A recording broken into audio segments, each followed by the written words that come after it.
Autocrats enjoy holding on to power. That's kind of what they do. Kim Jong-un, Vladimir Putin, Recep Tayyip Erdogan, well, he's trying anyway. And sometimes that longevity is a family affair. Just ask Raul Castro. Same's true for Kim. But what about Syria? After 5 million Syrian refugees and 500,000 dead Syrians, Bashar al-Assad has won his country's civil war. We don't talk about it very much here in the media. And the United States never really considered Syria a priority in the same way Russia, Turkey, or Iran had and do. But there's more to it than that. The Assads have real staying power. Remember, Papa Assad ruled his country for almost 30 years. And he may have passed on the burn-it-down approach to power that his son Bashar adopted. Hello and welcome to GZERO World. I'm Ian Bremmer.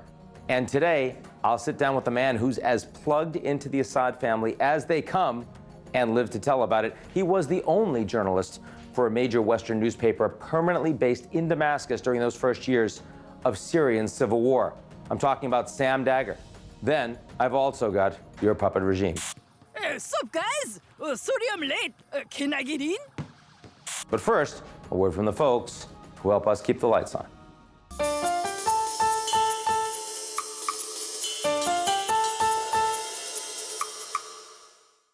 This is a family that's been in power for 50 years. The father had his coup in 1970, and then he bequeathed power to his son in 2000. So this is their motto, I would say. Either they stay in power or the country burns. Where have you seen this plot before? A dominant boss with criminal ties hands over power to his reluctant and mild-mannered son, who then rules with an iron fist, eclipsing his father's brutality with a whole new scale of violence. I'll tell you where. That was The Godfather. But if Clemenza can figure a way to have a weapon planted there for me, then I'll kill them both. Bashar al-Assad is Syria's Michael Corleone. His eldest brother Basil is Sonny. Both were supposed to be the boss. Both died after driving in a car. Asaf, the brother-in-law, is Fredo.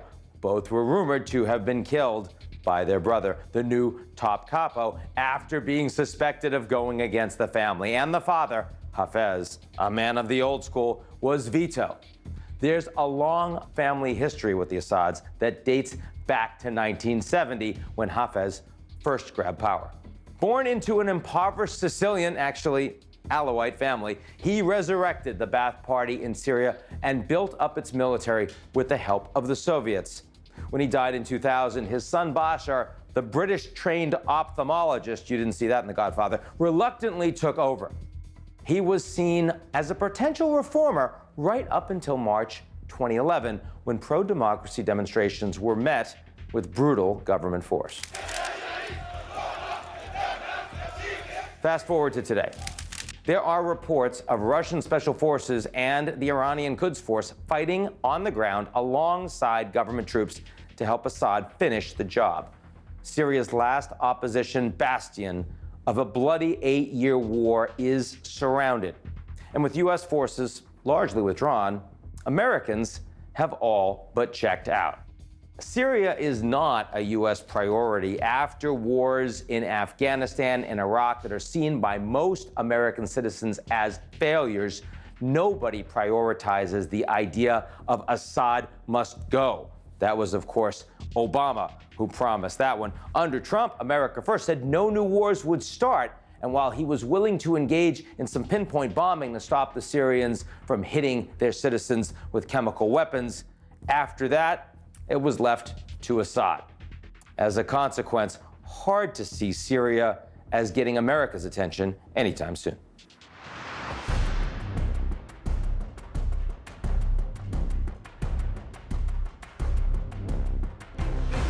And the UN, for the most part, went along with that.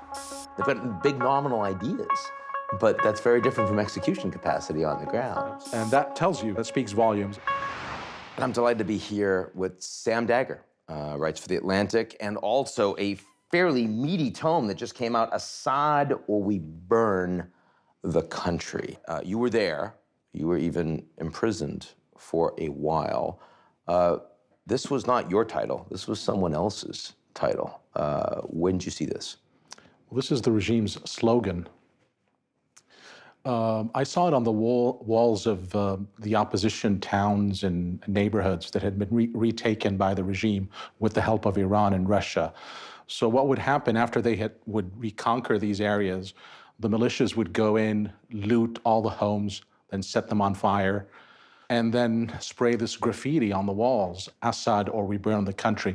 And I think it really distills the mentality of this regime over a 50-year period. So you have to keep in mind, this is a family that's been in power for 50 years. The father had his coup in 1970, and then he bequeathed power to his son in 2000.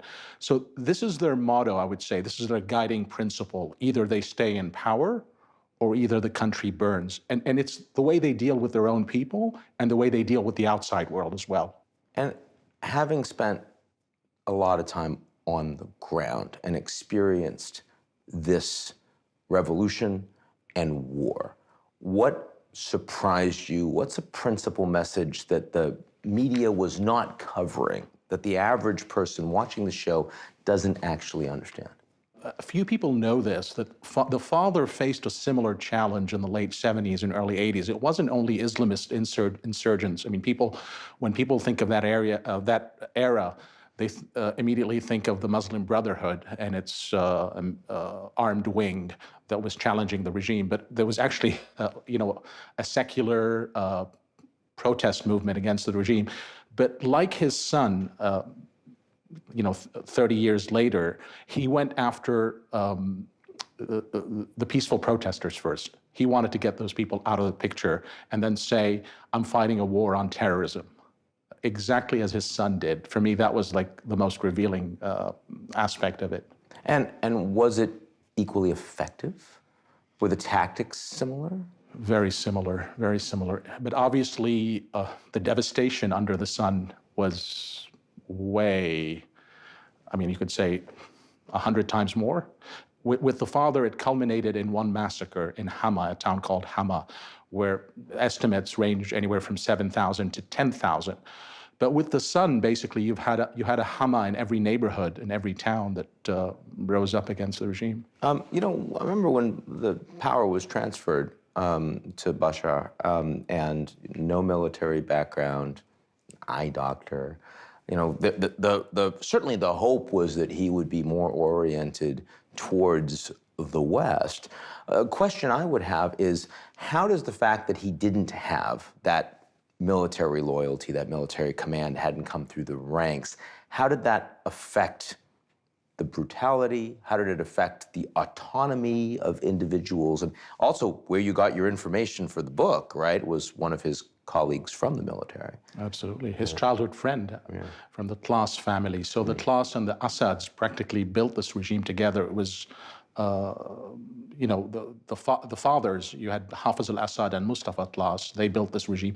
But to go back about how Bashar, ended up where he did without having the military background, yes, obviously he didn't work for that power. The father did, and the father just handed it over to the son. But initially, the heir was the eldest son, called Basil al-Assad, and he was killed in a car crash in '94.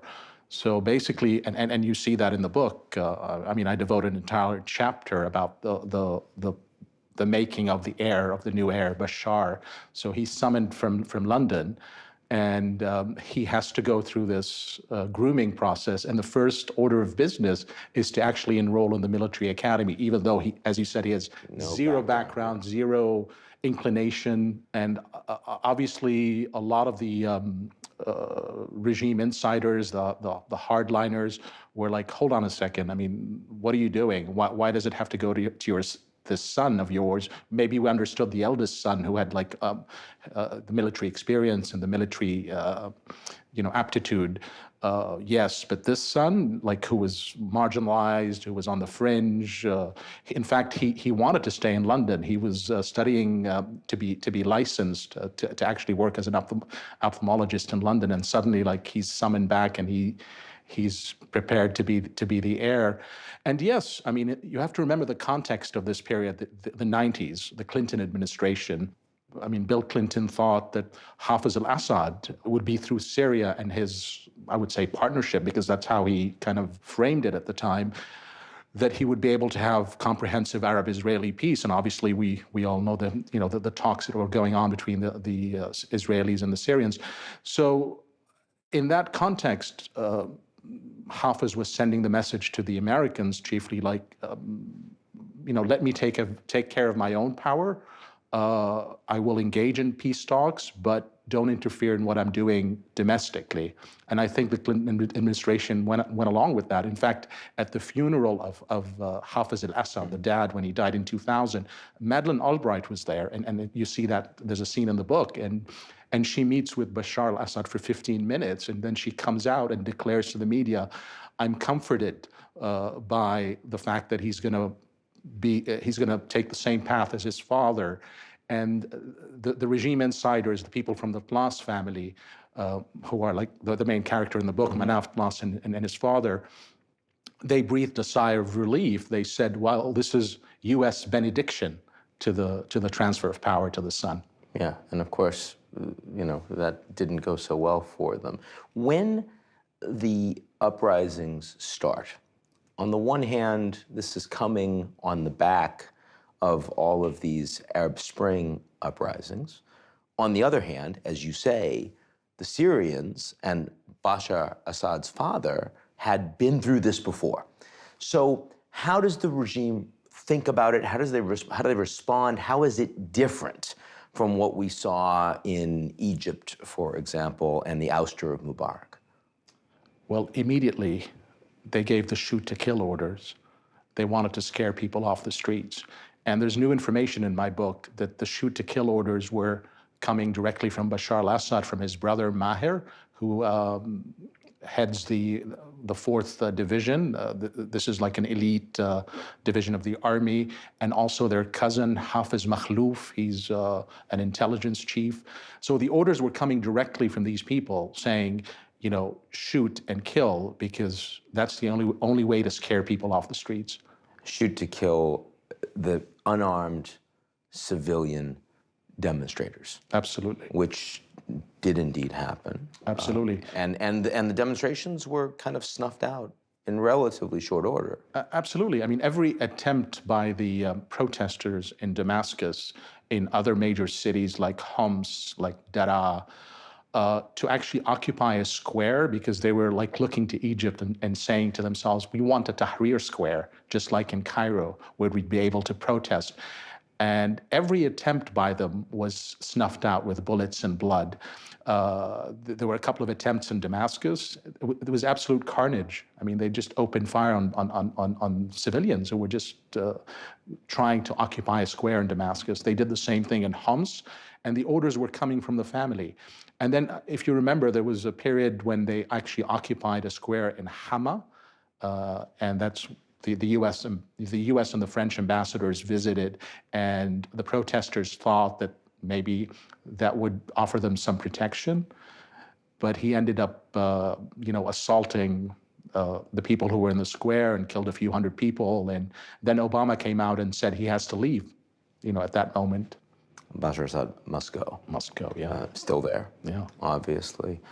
What was your experience there on we always hear the talk about the support that was given to the regime by the Russians, the support that was given to the regime by the Iranians. What was your experience of that? How did you see that when you were on the ground? Well, when I was on the ground, it was mainly the Iranians, because I went in the fall of 2012. If you remember, in the summer of 2012, the Americans and the Europeans were saying it's over. In fact, Hillary Clinton said the writing is on the wall. Now we have to figure out which country is going to take him. I mean, you'll see a scene in my book where they're debating in Geneva whether a Latin American or an African country will take Bashar. But obviously, that's where the Iranians entered into the picture. They took the lead in defeating this rebel offensive on Damascus in the summer of 2012, and then it culminated in the killing of Bashar's own brother-in-law. And I have evidence that the killing of the brother-in-law was ordered by Bashar because his loyalties became suspect, that maybe he was working out a deal with the West to be an alternative to Bashar. I mean, when they decide that they're going to just go hard and immediately against their people, and it works, and they have clear support from the Iranians on the ground, they have clear diplomatic support and soon military support from the Russians. What do you think, I mean, if you were advising the Obama administration at that time, as someone who's been inside this country, what do you say we should do? Back then? Yeah. I think the least we could have done is to have some sort of safe haven in the north. I think that would have been a sound idea. It would have perhaps given people a no-fly zone. A no-fly zone. I think that would have been doable. It would have stemmed this tide of the refugees that were going into Turkey. At least they would have had a safe zone in northern Syria. I think that was doable. But again, I think the thinking in the Obama administration at the time that this was a slippery slope towards an Iraq-like intervention. Now, you've been on the ground in the Kurdish-controlled north since. Do they feel friendless? Do they feel forsaken by everyone? Do they feel like they have a shot at, sort of stemming the Assad regime in any way? I mean, again, when we talk about the Kurds, I think we have to be very careful because there were a fair number of Kurds that were actually with the uprising in the beginning, particularly when it was mainly peaceful. The Kurds you're referring to are the YPG, which are in effect an affiliate, an extension of the PKK. In Turkey. Yeah, and the Turkish government considers them to be terrorists. Exactly, but we saw them as the most effective force in the fight against ISIS back in 2014. And they continue to be nominally allied to the United States. Yes, but for them, I mean, I was actually, I would say I was one of the first reporters to go into the area when the Americans started supporting them. If you remember, there was that offensive on Kobani in 2014, and they dropped weapons by air to them, weapons and ammunition. And there were women fighting, exactly, and people showed that. Yeah, of course. And I met with a lot of their leaders back then. This was like really the very, very early beginning of it. And they were quite frank with me. They said, look, we cut a deal with the regime, with Bashar al-Assad. In fact, they cut a deal with Bashar and Iran. You have to remember, Iran is like in the regime, so they're involved in every key decision that was made 2011 onward.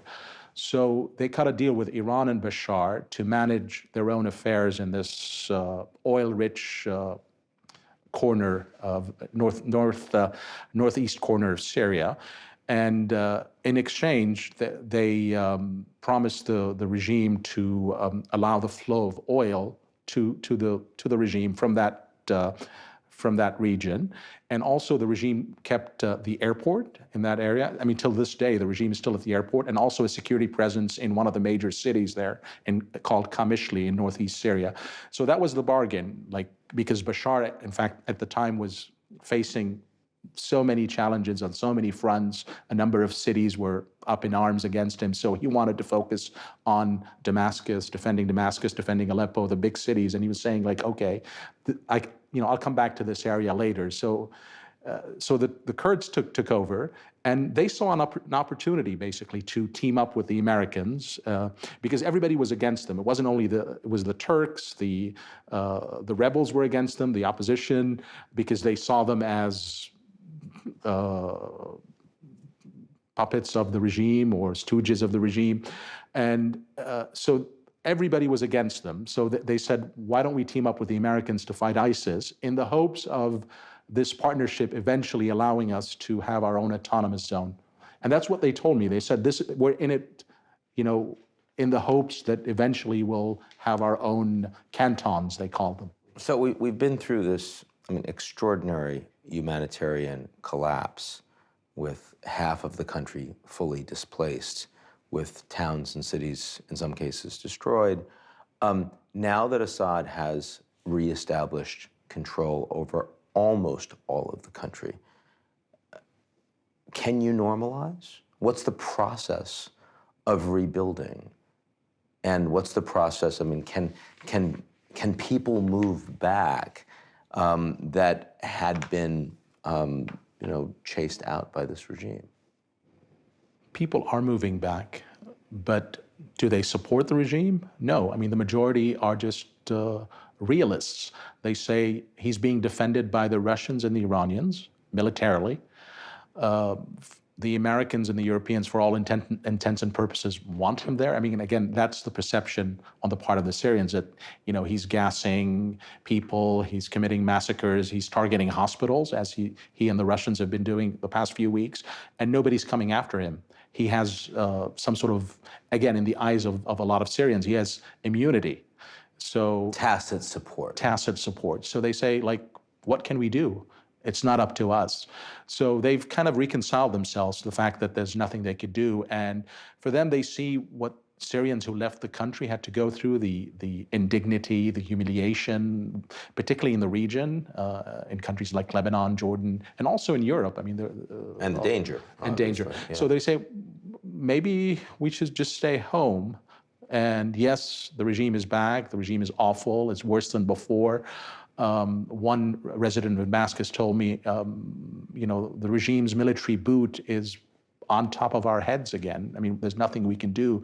It's the same fear that we were living in under before. People are being arrested in a lot of the areas that are reverting back to regime control. Anyone who is suspected of having protested or taken part in any anti-regime activities being arrested again. So no prospects of meaningful social instability going forward? It's a fractured country and a fractured society at the moment. And I think the only hope we have is if we have meaningful justice and accountability, some sort of process of where people who've committed war crimes, mainly the regime and also others, pay for these crimes, are made to be held accountable for these crimes. I think that's the first step towards any reason to believe that is remotely plausible? At the moment, no. You see the Russians and the Russians and the Chinese blocking any attempts in the Security Council to refer the regime to the International Criminal Court. There are these cases now being brought against the regime in Germany and France, but again, there's a limit how far these cases can go. Sam Dagger. Thank you. Thank you very much. Thank you.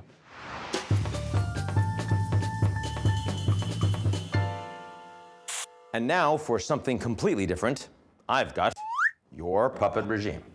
So, Mr. Kim, what's it like between you and the old Axis of Evil crowd these days? Well, it's been different. Sup, guys? Sorry I'm late. Can I get in? Hey, what the... Sup, Kim? What? I don't know. Why don't you tell us what? Yes, mister. I am best friends with Great Satan now. What? Oh, no, you don't understand. It's... You changed, man. No, don't you see? It's like Tell him how this movie will end. 2 years, Kim. I give it 2 years, and then one day, America will just walk out on you. Death to America! What? No, Why can't you guys just be happy for me? Axis of Evil isn't about being happy, Kim. It's about being evil. You're either with us or against us. He's right, man. You have to choose. Well then, I choose... That's our show this week. We'll be back next week, which is in exactly 7 days. So you can get ready. You can put it on your calendar. You can say GZERO World. Why would I miss that? Because that's why we're here. But in the meantime, if you like what you've seen, check us out on GZEROmedia.com.